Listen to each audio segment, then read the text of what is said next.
Tom Schulz here. Today, I'm in the Garden State. Beautiful New Jersey. Holmdel, New Jersey, to be exact. I'm in the former Bell Labs, now an exciting and fascinating project called Bell Works, a reinvention of the Bell Labs.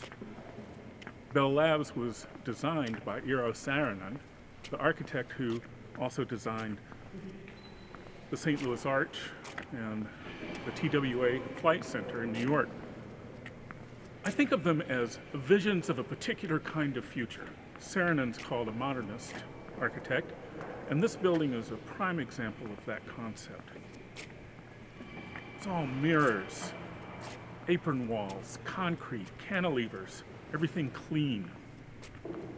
A backdrop for the exciting work, and what exciting work came out of this place.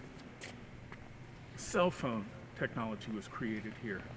All of the information about radio waves in the universe that brought about the concept of the Big Bang Theory developed right here. Now, Ralph Zucker is developing a town center surrounded by homes, including a 20,000 square foot library, workout center, hotel.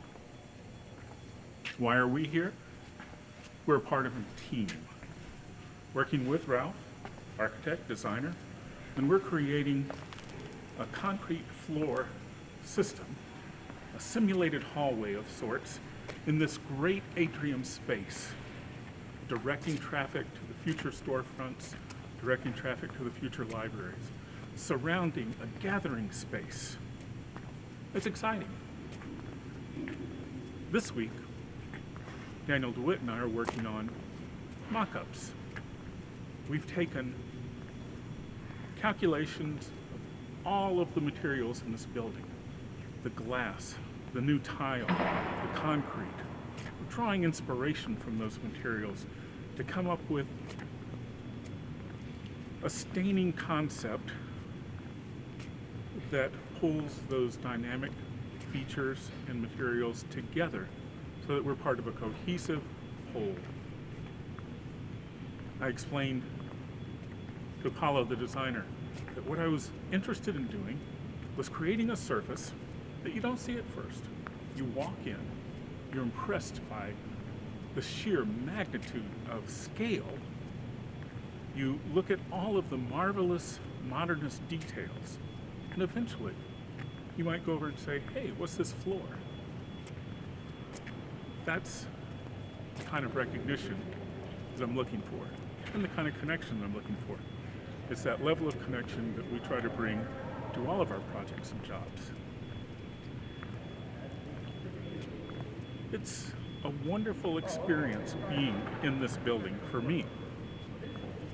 Some of the things that we're relating to are actually Joseph Albert's paintings. Our coloration, geometric layout are all corresponding to those sort of sensibilities, 50s, 60s, things that I relate to personally. It's difficult for me to think that the things that I relate to personally are now considered historical. I think of a building like this as not only just being a structure, but actually being an entity, as if it breathes. This allows me to think of a building like this as having very unique history. Being here, working on the project, automatically involves me in that history. This whole structure was unoccupied for 8 years, and now Somerset Development is bringing new life to it, reinventing the space, reinvigorating the space.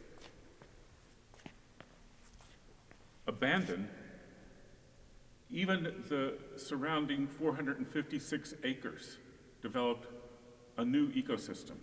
This building that was once placed on the 10 most endangered historical sites in New Jersey, being reborn, envelops a time, a period, a particular style of architecture in me that I'm very familiar with and have been personally involved with. I didn't just study the time, the 60s, the 50s, the 70s, the 80s. I lived during that time as an artist, as an involved human being.